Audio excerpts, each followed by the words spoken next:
A word of caution.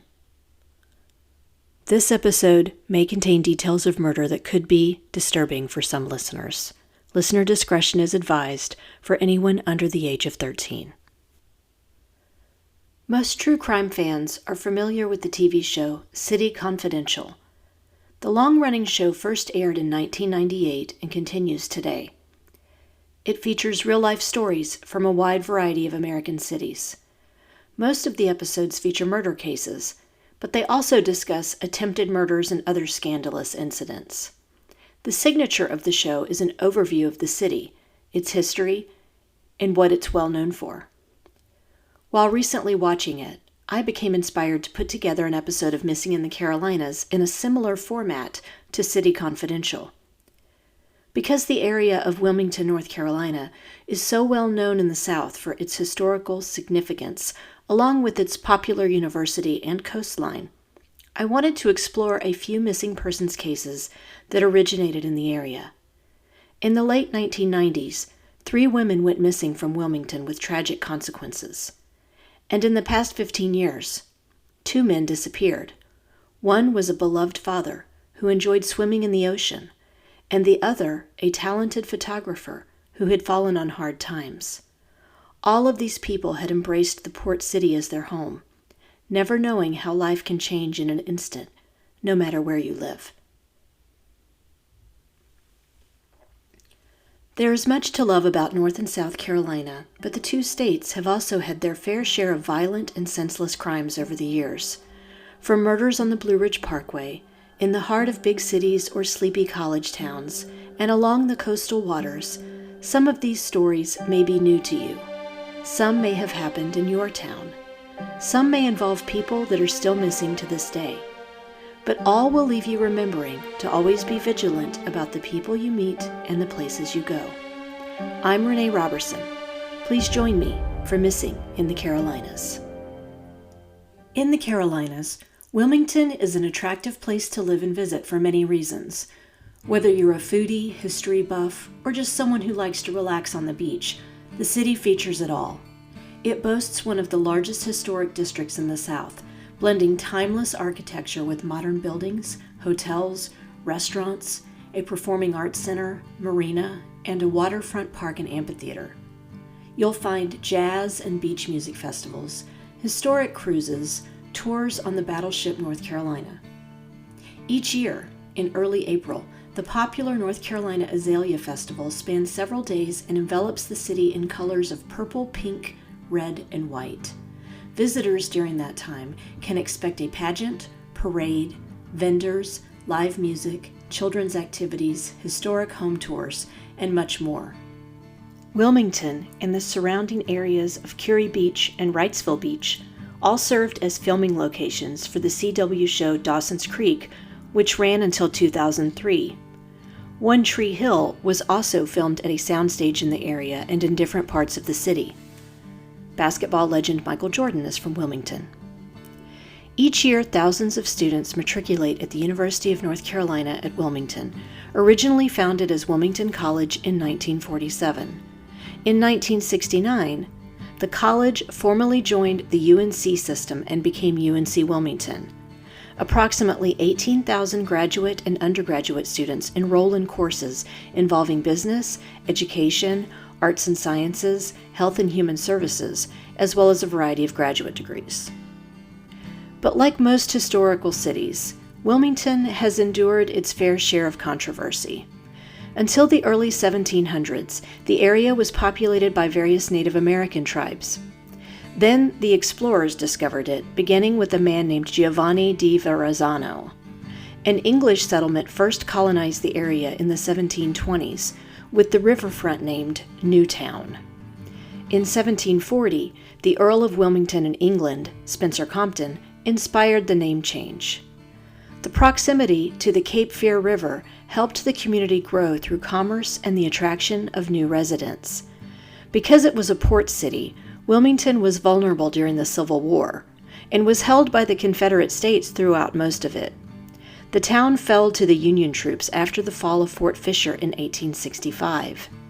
In 1898, the town endured an insurrection when more than 1,500 white men attacked and destroyed the only black-owned newspaper in the state.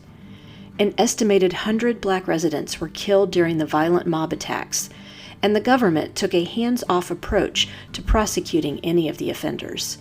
It remains one of the darkest chapters in the city's history. As the Wilmington, North Carolina Cape Fear Visitor's Guide now states, the city is known for its antebellum and Civil War history and its role in the above-mentioned TV shows and movie Cape Fear. It holds a unique culture that combines college students, visitors, and working professionals. But like any other place, Wilmington is not immune to crime. In 1998, 3 sets of senseless murders took place, reminding us that evil lurks in even the most tranquil of places. If you visit the website for the Community United Effort, also known as the Q Center for Missing Persons, you'll find what they consider to be their landmark case on the homepage.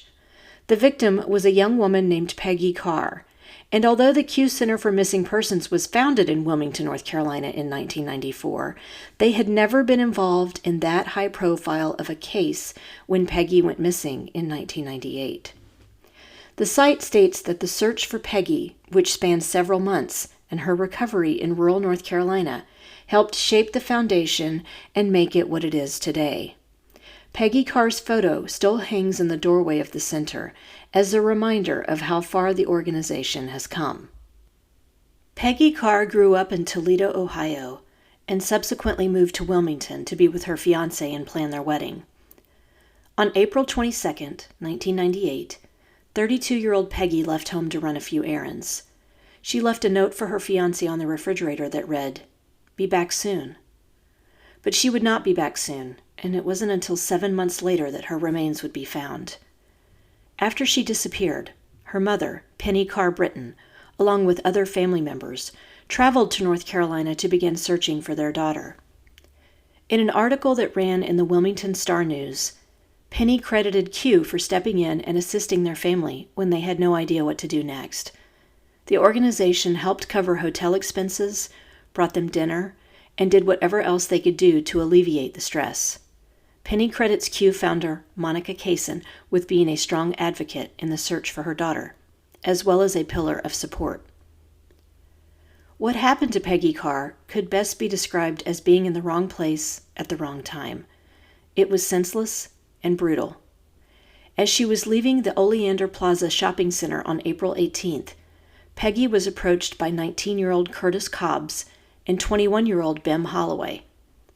They had pulled into the parking lot only moments earlier and were looking for a car to steal. Holloway approached Peggy and got into the passenger seat of her unlocked black geo-tracker. First, he asked that she drive him somewhere. When she refused, he brandished a gun and told her to follow Hobbs, who was still behind the wheel of a white Mazda.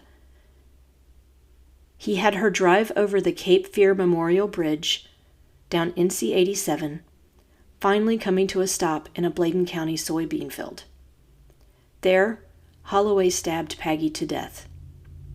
They had initially wanted the geo-tracker so they could use it in a robbery, but changed their minds.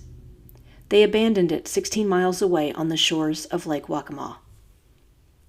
While Peggy's loved ones were unaware that she was even missing at that point, the two men then embarked on a violent crime spree through the state of North Carolina. In the early morning hours of May 3rd, they robbed a convenience store in Lumberton, shooting clerk Julie Stellick, who later died as a result of her injuries. On May 20th, Holloway entered a residence in a subdivision in North Raleigh, attacking a 22-year-old young woman when she arrived back at the home. Incidentally, this was the neighborhood Holloway had grown up in, along with his adoptive parents. 5 hours later, the young woman's mother returned home. Holloway tied both women up with duct tape, but the younger woman tried to fight back, and he attempted to stab her in the stomach and throat. The knife was too dull, however, and when he left her unattended to find another weapon, she fled the home to find help. But something that Holloway said to the youngest victim while she was being held pointed to his involvement in Peggy Carr's death and disappearance. Law enforcement officials said his statements, where he bragged about committing the murder, along with other things he'd said to cellmates after his arrest, led them to charge Holloway with Peggy Carr's murder, along with Curtis Cobb's. At that time, officials still had not been able to locate Peggy Carr. According to an article that ran in the July 21, 1998 edition of the Raleigh News and Observer, Bem Holloway and Curtis Cobbs had met in prison. They were both there for various offenses, including larceny and armed robbery. After spending a few years in prison, they were released and began their crime spree together. Throughout the summer of 1998, hundreds of residents had heard of Peggy's case and volunteered to search rural Columbus County, but their searches hadn't turned up any new leads. On November 15, 1998, the Charlotte Observer reported that authorities had refocused their search for Peggy Carr after receiving new information about where she may be located. They declined to say where they received this information, although many suspected it came from Holloway and/or Cobbs. They said they had a sketch of a location off NC 87. They weren't sure if the area was in Columbus or Bladen County, but believed they were looking for a brick home on a paved road off one of the rural highways. They also mentioned the area was frequented by four-wheelers and that a man had been driving a four-wheeler on the road shortly after Peggy was murdered. A week later, tips from residents led authorities to human remains on the wooded edge of a Bladen County soybean field. Not long after, the state medical examiner determined the remains to be those of Peggy Carr. Bem Holloway was sentenced to 76 to 95 years in prison for the rape and attempted murder of the young woman in Raleigh. In June of 1999, he was shot and killed by correctional officers as he and two other prisoners tried to escape from a work farm near the Virginia state line. At the time, he was still awaiting trial for Peggy's murder. Curtis Cobbs served a little more than 10 years for the murder and was released in 2012. In 2011, an English professor from the University of Toledo in Ohio named Jane Bradley wrote a novel based on Peggy Carr's story called You Believers. She spent time with Peggy's mother, Penny Carr Britton, learning more details about the case after meeting during a real estate transaction. Bradley told the Toledo Blade that right around the time the transaction was about to close, she had a dream that Peggy came to her and asked to help in telling her story. Peggy's mother gave the author her blessing to work on the book and shared scrapbooks and photographs to help in the research process. She hoped that readers would learn how important it is to be aware of your surroundings because, as she said, you don't know what evil people are out there. Jane Bradley joined Mrs. Britton on a trip to North Carolina, retracing Peggy's steps and spending time with several of the colorful personalities who helped with the search. Here's the synopsis from the book. You Believers is a powerful, cathartic story of casual evil and how the worst of things can be faced so that we might not only survive, but grow. A young woman goes missing, and her mother uproots her life to find her daughter. But it is not just the heartbreak or the deep mystery of the hunt for lost loved ones that Bradley so convincingly explores. Rather, with the help of an amazingly dedicated searcher, family and friends somehow learn to move past unspeakable horror and celebrate the tenacity of the human spirit. Offering a vision that is at once ruthless and utterly compassionate, Bradley renders the search for logic, meaning, redemption, and even hope in the domino force that is human nature. Part Southern Gothic, part crime, part haunting suspense story, You Believers takes us on an infinitely harrowing journey that rewards the reader with insight into how we might endure horrible events with faith, strength, and grace, even while it reveals the ripple effects of random violence. Author Jane Bradley passed away in 2020, but you can still find the book available on Amazon Kindle. I'll put the link in the show notes for anyone interested in checking that out. Before we continue, let's take a break for a word from our sponsors.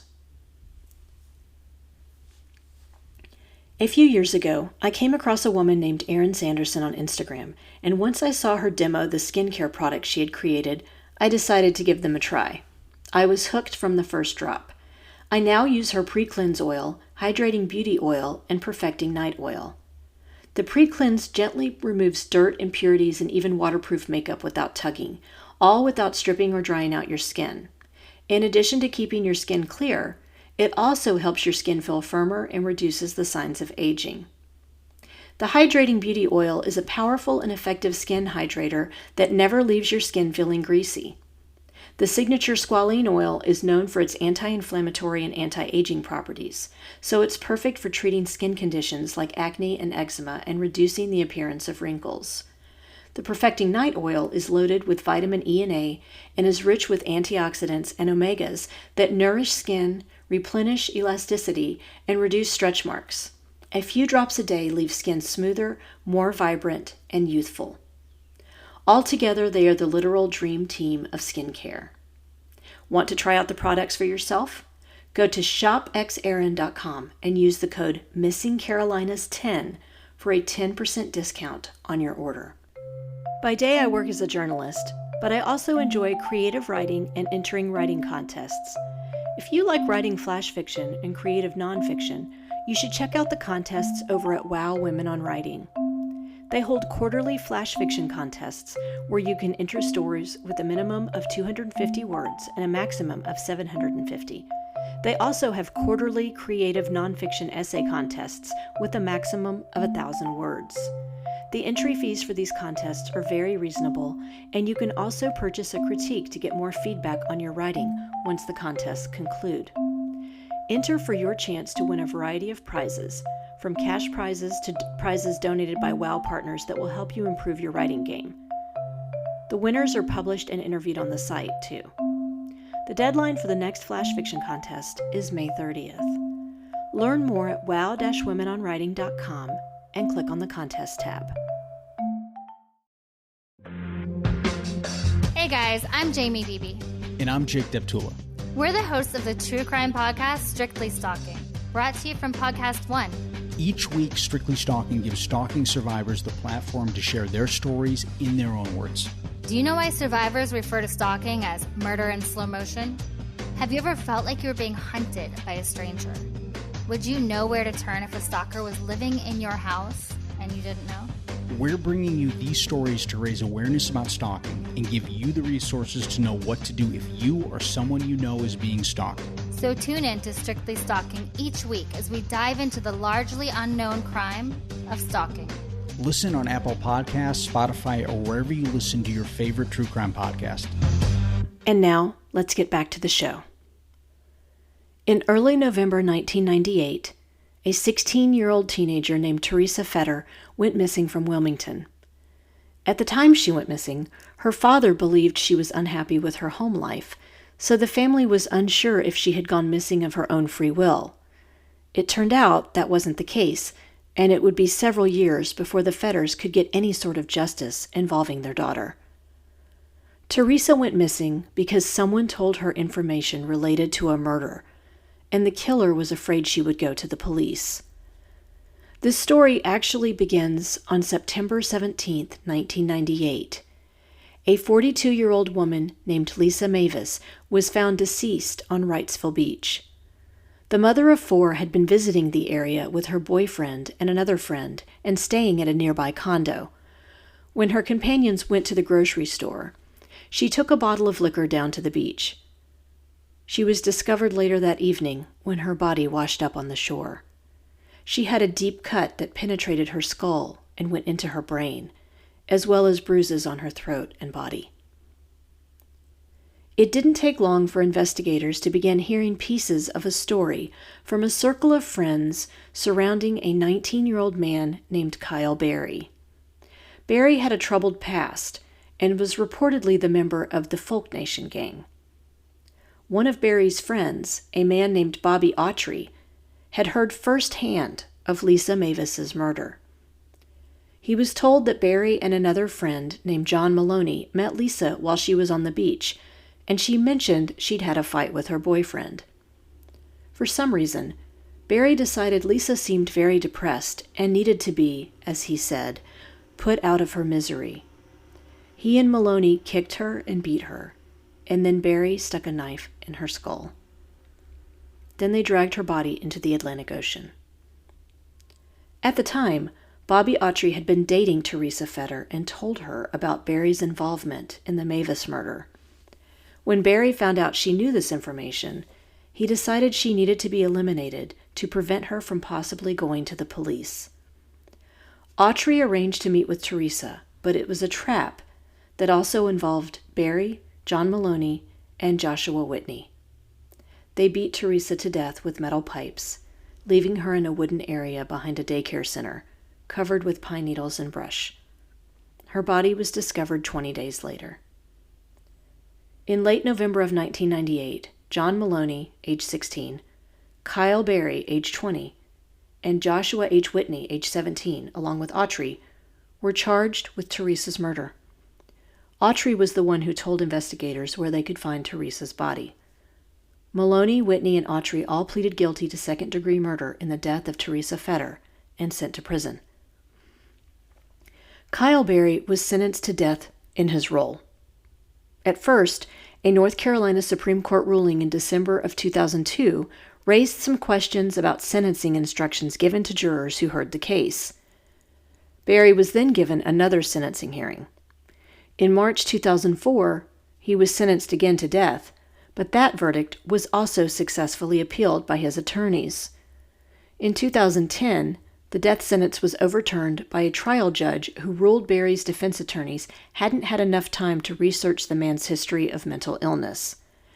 Barry had been adopted as an infant, but at his resentencing hearing, his adoptive mother Nancy testified he had seen at least 17 doctors during his teenage years and placed in a number of different schools. He had received a diagnosis of bipolar disorder and prescribed a variety of drugs including Paxil, lithium, and Dexedrine. Barry had been charged in the murder of Lisa Maves, but never tried for it. At his final hearing, he accepted responsibility for his role in her death. It was a long process for Theresa Fetter's family, who were finally relieved when the hearings were over. In mid-August of 2019, Barry was found unresponsive in his cell. He was declared dead about 10 minutes later from an apparent suicide. Before we close, I wanted to mention 2 other missing persons cases I came across in my research. On July 26, 2016, a 58-year-old man named Charles Kuebler went for a swim at Wrightsville Beach. The father of 3 had lived in Wilmington since 1991 with his wife Rose. A graduate of James Madison University, he had spent many years as a shipping and logistics professional and a business development expert and umpire in his later years. At around 5 p.m. on the evening he went missing, his wife called 911 and reported that she and her son had gone to the beach looking for her husband when he hadn't returned home after a swim. On Lumina Avenue, they found his unattended vehicle. Nearby on the beach was a neat pile of his belongings. His wife, Rose, explained that once every summer, Charles would swim the distance between the Johnny Mercer's fishing pier and the Crystal Pier. In an article that ran in the Wilmington Star-News Online, she was quoted as saying, "He wouldn't swim every day, but when the water was warm, like the end of July and into August, he would swim from pier to pier. He would swim one way and then he would either float or backstroke the other way, and he'd just keep on doing it again and again. It's very good on his joints and was very relaxing and therapeutic." Charles Kuebler's unofficial swim season had kicked off the week prior to his disappearance. The day before he went missing during his swim, Wrightsville Beach Ocean Rescue reported they had brought Charles to the shore after they found him swimming further past the breakers than they thought he should be. He seemed fine, but they wanted to make sure he was okay. The Wrightsville Beach police chief was perplexed when they found no sign of Charles a week after he went missing. He said that if the man had drowned, his body should have turned up with the current water temperatures in the mid-80s. The newspaper article also quoted the commander of the new Hanover County Sheriff's Office Marine Unit at the time, a man named Stephen Schmidlin. He said, "When someone drowns, they typically sink immediately, which results in the victim going down at the point he or she was last seen on the surface. The currents at the bottom are not nearly as active as on the surface, and little if any movement happens during that time, he explained. My experience is, once a person goes down in the water, we will find them in less than 50 feet away from where they went in, he said. Schmidlin went on to say, when the body resurfaces in warmer temperatures within about 4 days, it will come up not far from where it disappeared and be carried elsewhere by the surface currents. Officers went out on boats to a few different nearby islands where the currents may have carried the body, but found nothing. While Charles was never found, his family held a celebration of life in his memory in late July 2016. And finally, in November of 2010, a 48-year-old man named Gaston Callum went missing. He was last seen by a family member running at the track at UNC Wilmington. He had a mountain bike with him. Gaston was a photographer, and he had a passion for photographing plantation houses and other interesting architectural structures in the South. I found a profile of him along with some of his work on a blog that mentioned he had founded an organization in the hopes of preserving and stabilizing historic buildings. But at the time of his disappearance, it seemed Gaston had fallen onto some hard times. He had been evicted from his home, was unemployed, and had put all of his artwork and photography into a storage unit. In the back of a framed Michael Jordan photograph, he left a note that asked that the person who found the prized possession to please take care of it. He left all of his personal belongings, including his wallet, behind. At the time of his disappearance, Gaston Callum stood 6 feet tall, weighed around 180 pounds, and had light brown hair and blue eyes. Anyone with information on his case is asked to call the Q Center for Missing Persons at 910-343-1131. All information submitted is confidential. This brings us to the conclusion of this episode of Missing in the Carolinas. If you enjoyed this episode, please do me a favor and give it a 5-star rating wherever you listen to your podcasts. If you'd also like to support the show in a small way, you can buy me a coffee over at buymeacoffee.com, Renee Robertson. I currently don't receive any compensation for this podcast, so every little bit helps me continue producing new content. We're also on Instagram, Facebook, and YouTube, so please like our pages and get started on a discussion of the missing people profiled on the show. Do you know of a missing persons case in North or South Carolina that you think should be covered? Email me at missinginthecarolinas@gmail.com with any details you can share. And don't forget to check out our sponsor, WOW Women on Writing, and the great programs and writing contests they have there at wow-womenonwriting.com. Cover art for this podcast was designed by Macintosh Multimedia. All episodes are researched and written by me, Renee Robertson, with sound editing provided by Daniel Robertson. Thanks so much for listening.